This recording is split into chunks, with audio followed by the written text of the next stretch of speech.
Hey everybody, it's Mina. So today I'm going to be showing you an adjustment that I need to make to my daughter's dress that I made her.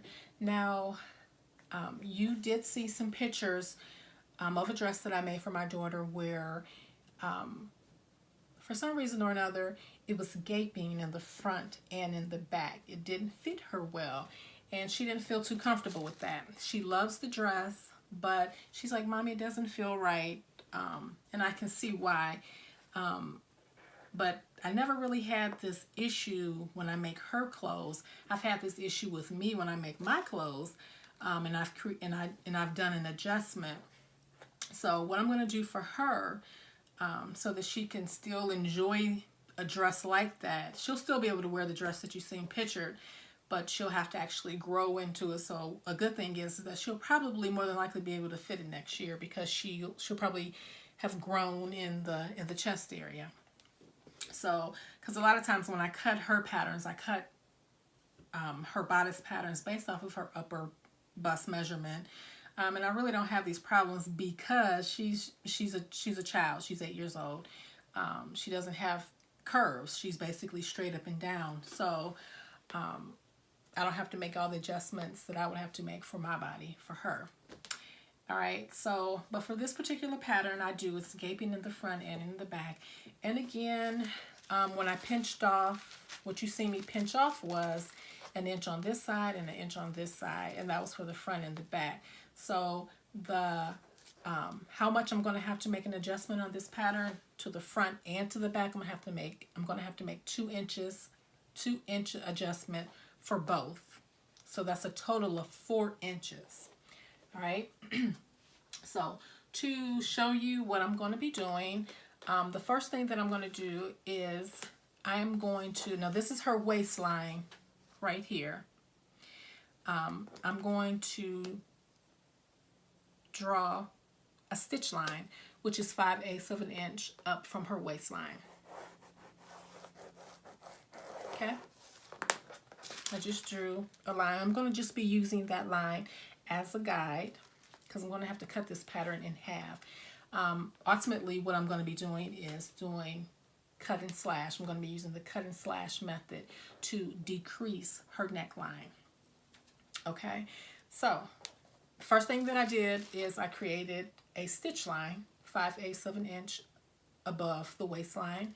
Now, next I need to find a midpoint between the neck area. So I'm just going to make it simple. I'm just going to fold it in half. It doesn't have to be exact, but fold it in half. And I'm going to use that crease as my guide. Now, the next thing that I'm going to do, now I have to make a 2-inch adjustment, a 2-inch decrease for this pattern. So I'm going to take this middle crease and I am going to measure out 1 inch. Just going to put a little mark there. So again, here's my, oh wait a minute. Actually, let me define that a little bit more. Okay, so here is my middle point, and I'm going to 1 inch in. I'm going to put a little mark. Okay, so here's the midpoint, 1 inch in. Okay, now next thing that I'm going to do is I'm going to go ahead and cut down the middle. I'm not going to cut all the way through. I'm just going to cut to that stitch line that I made. I'm just going to create a little hinge.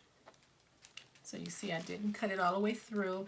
I just cut it to that stitch line. Now the next thing that I'm going to do is I have to decrease her neckline.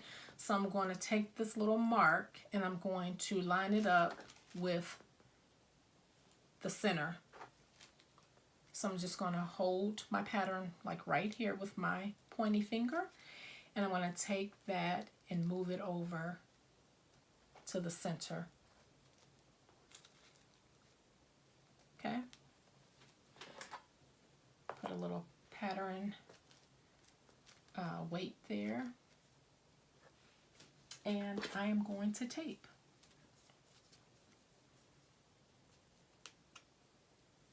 So what I've done is I've decreased her neckline by 2 inches.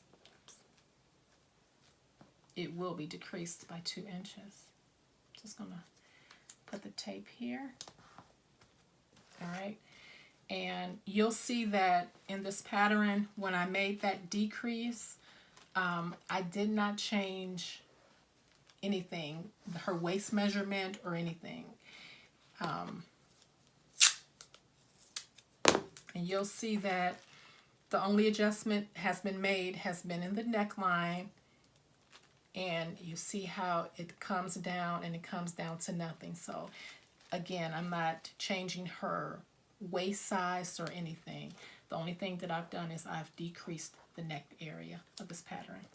Now this pattern did come with a facing, and I'm going to do the exact same thing with the facing. I'm going to have to decrease it by 2 inches, and that's so that it can fit around the neck and the arm. This is a facing for the neck and arm holes. So I'm going to do the exact same adjustment for the facing so that it can fit her new neckline. So I had to do the same thing to the front piece. I'm sorry, to the back piece.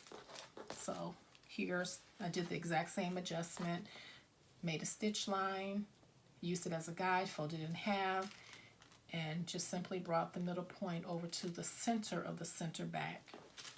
Okay, I probably should put some tape here. And then again, if your pattern comes with a facing, you'll have to adjust the facing too. Do the facing the same way. And I will be back with the finished product, which will be my daughter's new dress. She did request that she did want her dress a little shorter, so I'll make it probably about 2 inches shorter. And it's going to be in a really fun pattern. I'm sorry, a really fun fabric that she really likes. So stay tuned.